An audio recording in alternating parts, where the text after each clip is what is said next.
হুজুর আপনারা কি করান? বাইতে ইয়ে মোবাইল টিপে। আলাফে না আলাপ। হ্যাঁ, আমনে আব্বা বিড়ি খাইবেন, ঘরে টেলিভিশন চলবো, এবুটি টোটো করে বাজারে ঘুরবো। হ্যাঁ, আর হেইতে আমরা মানে বাইক থেকে মাদ্রাসার থেকে যখন পাঠাবো, জুনাইদ বাগদা দিয়ে না পাঠাইতাম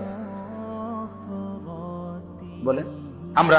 আমি তো অনেক অভিভাবককে বলি, আমার মাদ্রাসা তো আলহামদুলিল্লাহ 500 ছাত্র, আলহামদুলিল্লাহ 494 জন ছাত্র, হিসাব করা।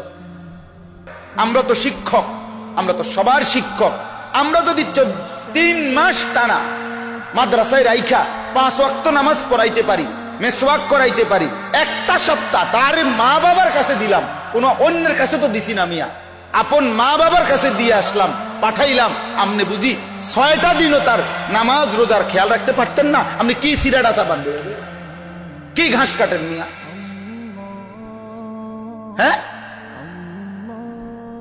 সন্তান মানুষ করতে শুধু শিক্ষকের জিম্মাদারি, পিতামাতার কোনো জিম্মাদারি নাই। আল্লাহ আমাদেরকে বুঝ দান।